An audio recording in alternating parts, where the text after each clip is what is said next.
3 जुलाई 1955 new York से उड़ान भरती है पैन अमेरिकन फ्लाइट 914, एक आम सी फ्लाइट जिसमें 57 पैसेंजर और 6 क्रू मेंबर थे। लेकिन ये फ्लाइट कभी अपनी मंजिल तक नहीं पहुंच पाती, रास्ते में ही गायब हो जाती है, बिना कोई सिग्नल, बिना कोई मैसेज दिए। लेकिन कहानी यहीं खत्म नहीं होती। ठीक 37 साल बाद 1992 में वही फ्लाइट, वही नंबर, वही प्लेन अचानक उतरता है वेनेजुएला के एयरपोर्ट पर। सब कुछ वैसे का वैसा जैसे टाइम रुक गया हो।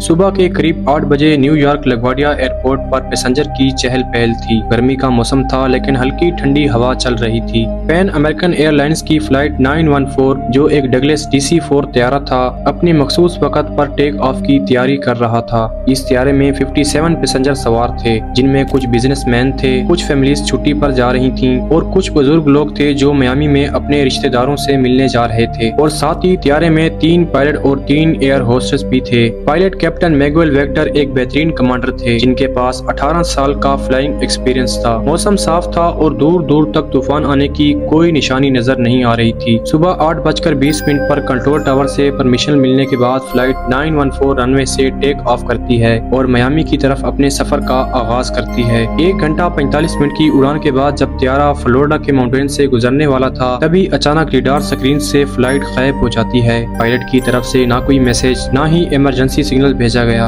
एयर ट्रैफिक कंट्रोल में अफरा तफरी मच जाती है। कंट्रोलर बार बार फ्लाइट से कांटेक्ट करने की कोशिश करते हैं लेकिन कोई जवाब नहीं आता। आसपास के हवाई अड्डों को अलर्ट कर दिया जाता है। फ्लाइट को ट्रैक करने के लिए फौरन रिसर्च एंड रेस्क्यू मिशन शुरू कर दिया जाता है। कोस्ट गार्ड, नेवी के हेलीकॉप्टर और यहाँ तक के मछुआरों की नाव को भी मिशन में शामिल करके अटलांटिक ओशन को खंगाल कर रख दिया जाता है। सिर्फ ओशन ही नहीं बल्कि तमाम इलाके छाने गए, लेकिन फ्लाइट 914 का ना तो कहीं मलबा मिला और ना ही कोई सबूत मिला कि आखिर फ्लाइट 914 कहां गायब हो गई है। आखिरकार कुछ दिन बाद न्यूयॉर्क टाइम ने इस पर एक हेडलाइन छापी, पैन अमेरिकन फ्लाइट 914 अपनी मखसूस मंजिल तक पहुंचने से पहले ही गायब हो गई है। और फिर 10 दिन बाद जब सभी उम्मीदें टूट चुकी थीं, इस फ्लाइट को मिसिंग एयरक्राफ्ट कहकर फ्लाइट में मौजूद तमाम पैसेंजर की फैमिली को यह कह दिया गया कि अब उनके फैमिली मेंबर इस दुनिया में नहीं रहे। वक्त गुजरता गया और आहिस्ता आहिस्ता सरकारी फाइलों में ये केस दबा दिया गया, यहाँ तक के presumed crash, no survivor case closed. लेकिन क्या वाकई केस क्लोज हुआ था या फिर शुरुआत थी उस फ्लाइट की जो 37 साल बाद फिर से दुनिया के सामने आने वाली थी। 9 सितंबर 1992 Simon Bolivar international airport, Caracas, Venezuela. सुबह का वक्त था।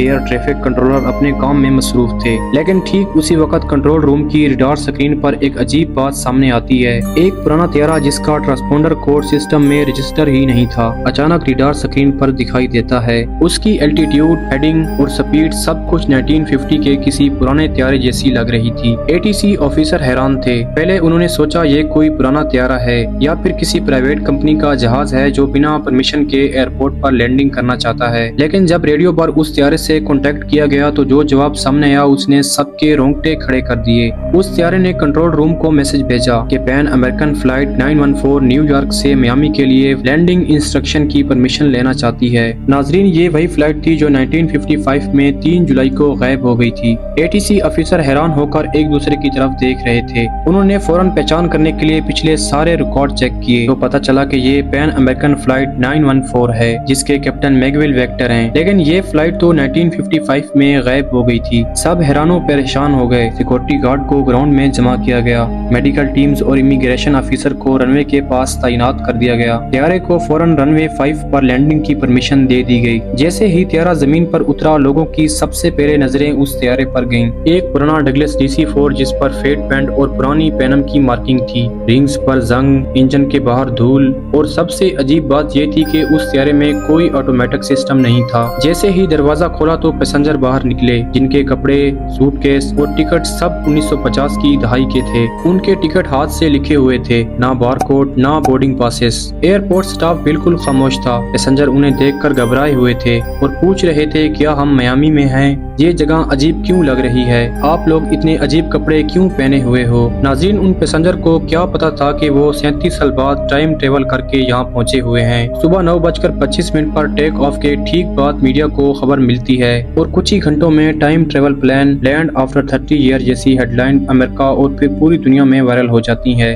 لیکن اس عجیب کہانی میں ٹویسٹ تب آتا ہے جب امیگریشن آفیسر طیارے کی طرف آگے بڑھتا ہے اور پوچھ تاچھ شروع کرتا ہے۔ تبھی طیارے کا پائلٹ اچانک دروازہ بند کر دیتا ہے اور طیارے کو بنا پرمیشن کے دوبارہ ٹیک آف کر کے اڑا لے جاتا ہے۔ ایئرپورٹ کے تمام لوگ اور میڈیا والے حیران ہو کر آسمان کی طرف دیکھتے رہ جاتے ہیں اور پھر وہ طیارہ کبھی واپس نہیں آتا۔ ناظرین، یہ واقعہ ہونے کے بعد دنیا دو حصوں میں تقسیم ہو گئی، ایک جو اسے ٹائم ٹریولنگ کا ثبوت مانتے ہیں اور دوسرے جو اسے جوکس یا افواہ سمجھتے ہیں۔ آپ کو کیا لگتا ہے، یہ واقعہ سچ ہے یا جھوٹ؟ کمنٹ میں اپنی رائے کا اظہار ضرور کیجیے گا۔